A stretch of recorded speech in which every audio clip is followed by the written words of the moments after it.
Hayathnagar CPI party ఆధ్వర్యంలో party కార్యాలయంలో 70వ గణతంత్ర దినోత్సవ వేడుకలు ఘనంగా నిర్వహించారు. ఈ వేడుకలకు ముఖ్య అతిథిగా సిపిఐ పార్టీ రాష్ట్ర కార్యవర్గ సభ్యులు అందోజు రవీంద్రాచారి పాల్గొని జాతీయ జెండాను ఎగురవేశారు. ఈ సందర్భంగా ఆయన మాట్లాడుతూ ఈరోజు డాక్టర్ బిఆర్ అంబేద్కర్ ఆధ్వర్యంలో రూపొందించిన భారత రాజ్యాంగం అమలుకి వచ్చిన రోజు అని అన్నారు.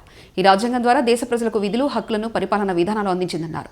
కేంద్రంలో బీజేపీ పార్టీ అధికారంలోకి వచ్చాక రాజ్యాంగాన్ని నిర్వీర్యం చేసి మనుధర్మ శాస్త్రాన్ని అమలుకి తెచ్చేందుకు కుట్ర చేస్తుందని అన్నారు. ఈ దేశ ప్రజలకు రాజ్యాంగం కల్పించిన హక్కులను బీజేపీ ప్రభుత్వం కాలరాస్తుందని మండిపడ్డారు.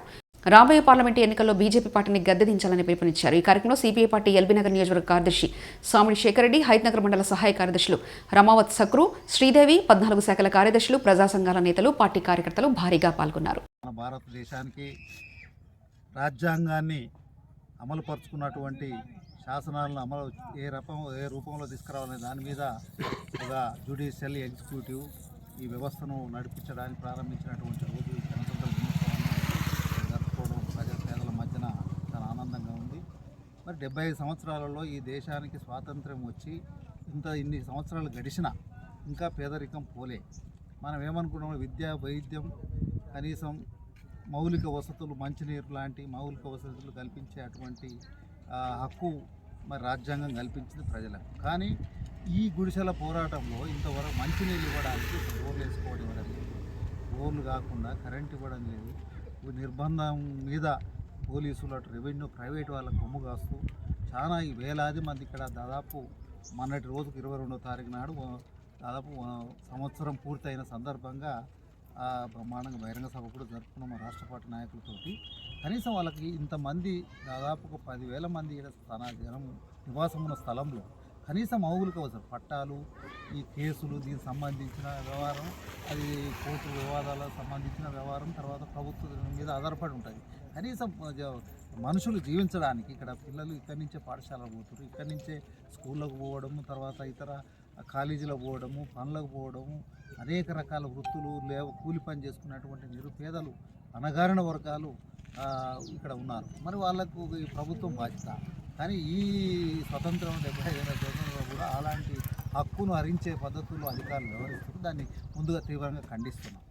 దాంతోపాటు ఈ దేశాన్ని స్వాతంత్రం వచ్చిన తర్వాత ఈ బీజేపీ 10 సంవత్సరాల కాలం, 9.5 సంవత్సరాల కాలంలో నరేంద్ర మోడీ నాయకత్వంలో ప్రధానమంత్రిగా ఈ దేశంలో నిజంగా నాడు ఆయన ఈ దేశానికి నేను బీజేపీ అధికారం మీదకి వచ్చి ప్రధానమంత్రి నేను అయిన తర్వాత కాంగ్రెస్ పార్టీ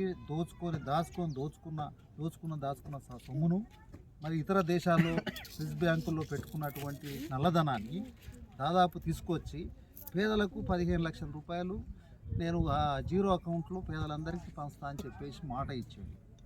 2 కోట్ల ఉద్యోగాలు ఈ దేశంలో ఉన్న అన్ఎంప్లాయ్మెంట్ నిరుద్యోగులందరికీ కూడా 2 కోట్ల సంవత్సరానికి ఇస్తాను అంటే 10 సంవత్సరాలు 10 రోజుల్లో 20 కోట్ల మందికి నరేంద్ర మోడీ బీజేపీ ప్రభుత్వం ఉద్యోగాలు ఇవ్వలే. ఉన్న ఉద్యోగాలే ఊడగొట్టారు. ఏ దశలో అయితే ఉన్నాయో వాళ్ళను ఖాళీ రిటైర్మెంట్ అయినటువంటి పోస్టులలో కూడా భర్తీ చేయలేనటువంటి పరిస్థితులలో ఈ కేంద్ర ప్రభుత్వం ఉంది, రాష్ట్ర ప్రభుత్వాలు కూడా అదే పద్ధతుల్లో వ్యవహరిస్తూ ఉన్నాయి. దానికి పోను నేను ఒక బాధపడేది ఏంటంటే, ఒక పౌరుడిగా, ఈ దేశ పౌరుడిగా ఈ దేశానికి ఇంత పెద్ద రాజ్యాంగాన్ని ప్రసాదింపజేసినటువంటి మా బాబాసాహెబ్ అంబేద్కర్ గారు ఇచ్చిన రాజ్యాంగాన్ని ఈ రోజు ఒక పేజీగా చింపివేస్తూ ఒక బాధ కలిగించిన విషయం ఏంటంటే, ఈ దేశానికి దిశ నిర్దేశాన్ని చేసే అటువంటి చట్టాలను, ప్రజలకు ఉపయోగ చట్టాలు చేసే, శాసనాలు చేసే ఒక పార్లమెంటు ఉన్నది. ఆ పార్లమెంటును కొత్త భవనం ఈ నరేంద్ర మోడీ ప్రభుత్వం నిర్మించింది. సంతోషం. ఆ పార్లమెంటు కట్టినటువంటి కొత్త భవనాన్ని ఇవాళ ఈ దేశ ప్రథమ పౌరులైనటువంటి ద్రౌపది ముర్ము ఆమె రాష్ట్రపతిగా వాళ్ళే ప్రపోజ్ చేసి సంతోషం. ఒక దళిత, ఒక ఎస్టీ, ఒక మహిళగా, ఒక మేధావిగా, విద్యావంతురాలుగా ఆమెను రాష్ట్రపతి చేయడం అందరికీ ఈ దేశ ప్రజలందరూ హర్షిస్తున్నారు. కానీ ఆమె ఉన్నటువంటి అధికారాన్ని, ఆమె ఒక ప్రథమ పౌరురాలుగా ఆమెకున్న అధికారాన్ని పార్లమెంట్ ఎవరు ప్రారంభించాలి? రాష్ట్రపతి ప్రారంభించాలి. ఎవరిని?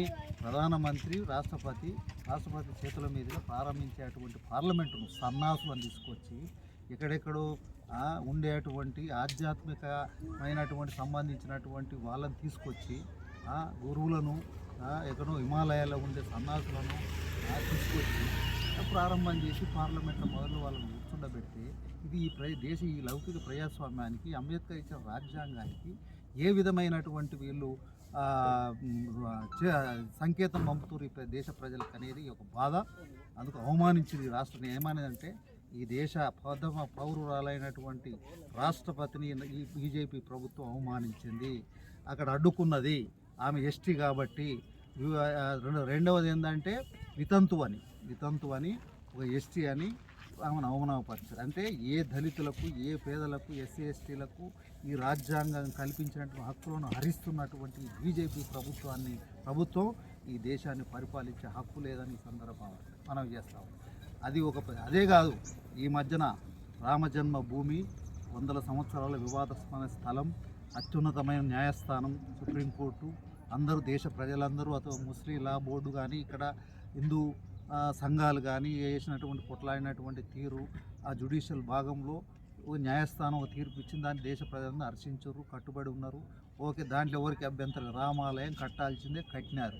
ఎవరు కట్టాలి? ఆధ్యాత్మిక గురువులు, అనేక మంది ఈ దేశంలో ఉన్న ఉన్నత శ్రీమంతులు, రాముడి మీద ఉన్న భక్తున్న వాళ్ళంతా వేల కోట్ల రూపాయలు ఆ నిర్మాణానికి అయినాయి. అంతవరకు పర్వాలేదు, కట్టినారు. కడితే అది ఒక ఆధ్యాత్మిక వాతావరణంలో చేసే ప్రారంభం, ప్రతిష్టాపన, బాలరాముడి ప్రతిష్టాపన చేసే దాంట్లో రాష్ట్రపతిని అక్కడ కూడా అవమానించింది. ఆమెకి అర్హత లేదు. భార్య లేనటువంటి నరేంద్ర మోడీకి బాలరాముడిని ప్రతిష్టాపన చేసే అర్హత ఉన్నది. కానీ ఒక రాష్ట్రపతి దేశ ప్రథమ పౌరురాల్ని అక్కడ ఆ రాముని సేవలో, పూజలో పాల్గొనే అర్హత ఆమెకి ఎందుకు ఉండకూడదని నా ప్రశ్న. ఆమెను ఎందుకు అవాయిడ్, పార్లమెంట్ ప్రారంభించడానికి అవాయిడ్ చేసినారు. ఇక్కడ శ్రీరామ మందిరము, అయోధ్య రామాలయ బాలరాముని ప్రతిష్టా కార్యక్రమానికి కూడా ఆమెను ఆహ్వానించకపోవడము ఈ దేశ పౌరుల అందరికి కూడా ఇది అవమానకరము. అంటే బీజేపీ, ఆర్ఎస్ఎస్, ఈ సంఘ్ పరివార్ యొక్క కుట్ర. దానికి రాజ్యాంగం పట్ల వాళ్ళ గౌరవం లేదు. అంబేద్కర్ ఇచ్చిన రాజ్యాంగం పట్ల ఏమాత్రం ఎస్సీ ఎస్టీలకు అయినా ఎలాంటి లేదు, గౌరవం లేదు. వాళ్ళ ఓట్లు కావాలి.